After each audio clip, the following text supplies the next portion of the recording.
Peace and love. My name is Jewel. I want to talk about the shadow. I'm being called to talk about the shadow some more, and I will continue to talk about it. I'll talk about it all the time because this is actually a part of my work as a healer, as a reader, as a advisor, as a conduit, right? Each spiritual practitioner has their thing. This is my thing. This is one of the most important things. But this is also why people have a difficult time understanding what I'm talking about, or understanding my videos or my readings. And so I want to address something really quickly when it comes to shadow. The shadow is nothing to be afraid of, okay? Because life consists of light and dark, light and shadow. It's just a natural part of life, right? Same thing with the self. We are a reflection of life, right? And so we have those same elements. We have the light and we have the shadow element. It exists as a part of us. The problem is the shadow is a very powerful energy as well as the light. They're equally powerful. It's a very powerful energy, but they work in different ways. The light leads to illumination, all right, pure expression and truthfulness. And the shadow, it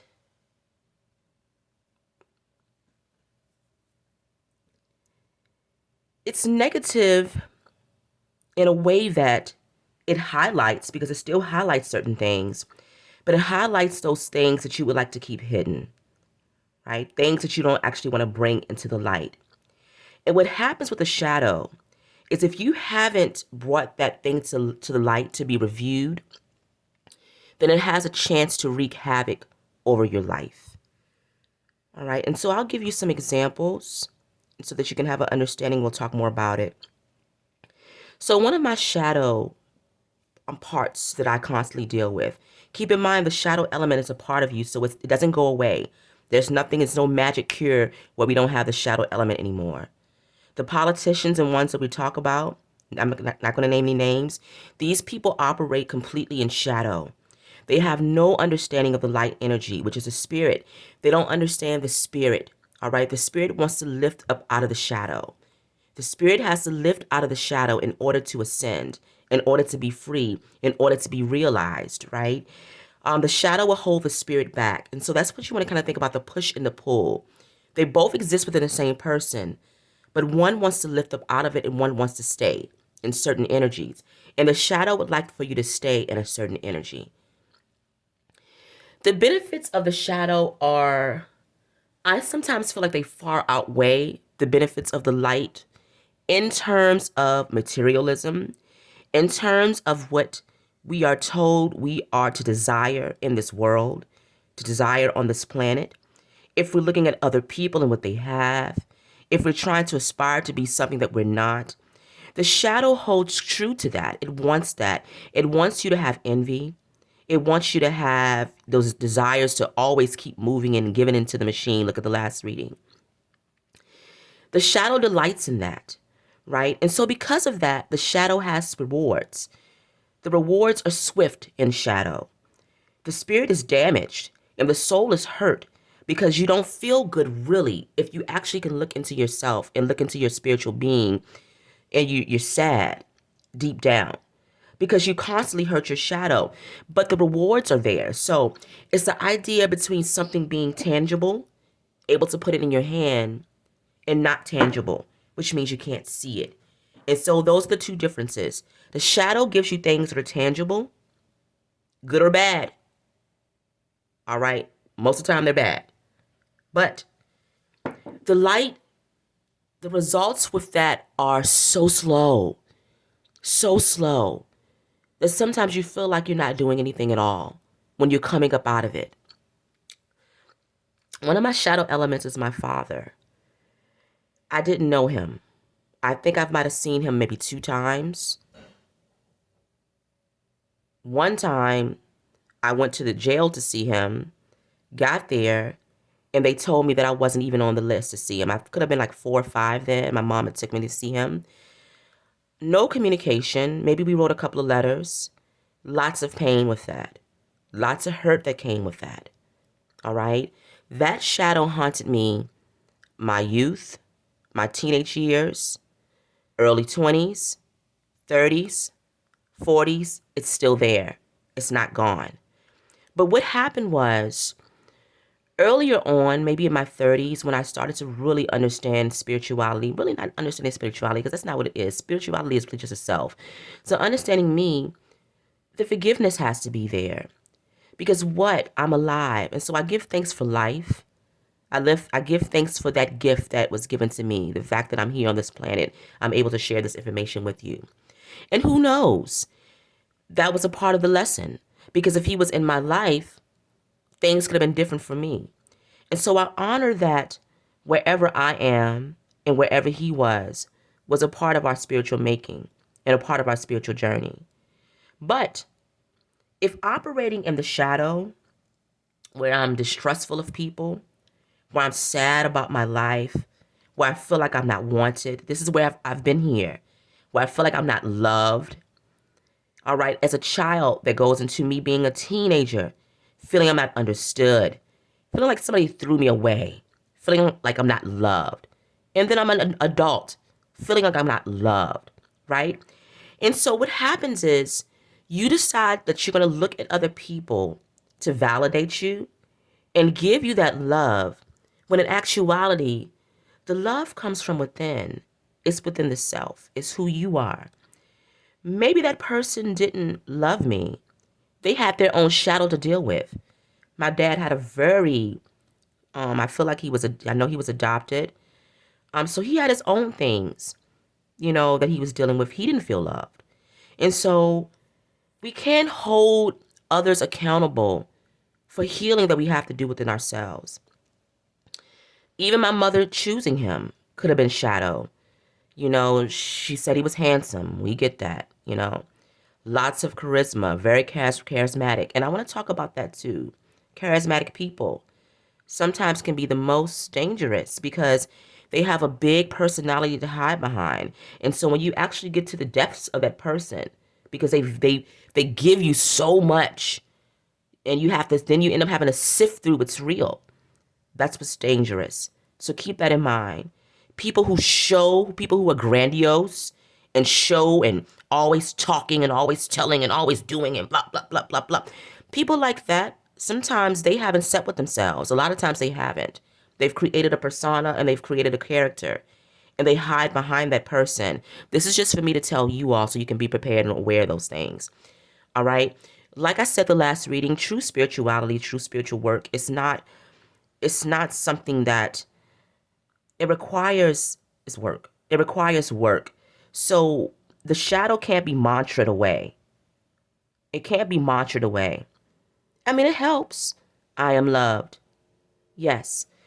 But you have to get to the seat of why you feel like you're not loved. You have to get to it. You have to address it. Another shadow for me. And this is one that's come up since I've been doing these readings. Guys, I do these readings. I've been doing them for many years. Spirit, my guides, they tell me to share these readings with you. But nobody listens to them. Nobody. And so, I go back and forth with my spirit team. All right. And I'm like, okay, well, you want me to do these readings? I have this information to share. Guys, I know what I know what I know. I know what's in my blueprint to share. I know it without a shadow of a doubt.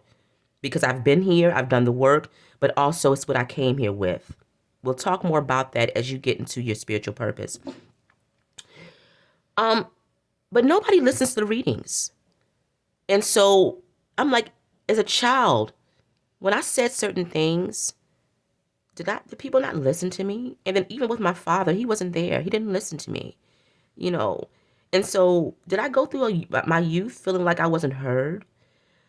And even still, that's one of the things that plagues me now. But here's the problem, and here's the solution. Realizing it's true and fighting through it in every way possible. So I'm on here doing the readings about something that's very uncomfortable, not because you're going to listen to it, because you might not, but because my spirit told me so. I have to do it. I have to. So you have to get to a point where you speak, no matter what your mind might say. Because don't forget, we're dealing with the higher self when we're talking with spirit. You have to move past the machine of the mind that will tell you this and tell you that. The one that's been controlled and programmed by the world. We have to rely on different sights and different senses. And so I'm on here doing the reading not for you. Really, it's for you. I hope you read it. I hope you join me here. But it's really for me. And it's not that I don't know the information. It's not that I need to be reminded. Obviously, that's why I'm talking about it. But it's because this is the work that I was sent here to do. So, spirit, your guides, your team, will you do it when nobody's watching? What are you saying in the darkness of the moments? What are you saying when all eyes are on you? Is it different than what you're saying when you're by yourself? What type of person are you? And so I give thanks for my obedience. I've remained consistent. But like the light and the shadow, the rewards for me are going to be different than a reader that's going to tell you you're going to be rich tomorrow. I can tell you how to get rich in spirit. That's what I'm here for. But I don't know about that windfall, that financial windfall. I can't tell you that your lover is going to come back. For the most part, if you send them away, it's for a reason. Shadow needs to be reviewed. If nobody's done any healing, then what the heck are we talking about? But those readers can keep you stuck. But they get views like this, all right? Because it feels good. This work doesn't feel good. And so people don't want to sit with me. I know I'm long-winded. And that's it. That's it. But the shadow shows up in relationships as well. Go back to that situation where I feel like I'm not heard. My marriage, I was in it for a very long time. Beautiful man. I have nothing. I'm not going to go into anything with that. But I was in a marriage where I felt like I wasn't heard. I felt like I would be belittled with certain things that I would say. I felt like my intelligence was tested, or it was always a competition with us. Not for me, but for him. It was always a competition, devil's advocate, whatever I'd have to say. Well, what about this? Well, what about that? Or if I had an idea, well, what about this? Or what about that? Or what are you going to do if this happens? And the next thing you know, I forget about the idea. I'm like, oh, forget it. So the shadow element shows up in different ways. If we haven't acknowledged it within ourselves, we end up with partners that bring out the shadow. Is it their fault? No. I mean, yeah, they could be better people. They could have more empathy, but they're also dealing with their shadow too. So let's keep in mind that nobody is perfect. When we're interacting with people, and this is me as a teacher as well. So imagine what I'm dealing with in the classroom when I have students who have so much going on, parents who might not be as involved as they should, love that they haven't received. Imagine how many parts I have to play in the classroom, dealing with many different shadow elements. That's why it's hard to stay in education, because you have to be a nurturer, but you also have to, I don't know, that's a whole other conversation. We'll get into that today. But you go into relationships that reveal your shadow elements. Keep in mind that everybody has shadow. So when you come up against somebody, you're coming up against them in their shadow, their light in their shadow. That's who they are. It's a part of them. Some people operate more in shadow, and so what happens is, you're able to get that red flag right away. But some people don't operate directly in their shadow, but it still hasn't been addressed. Sometimes you can come into relationships and work on those things together. You have to be very strong to do so. But here's what I want to tell you. It will not be denied.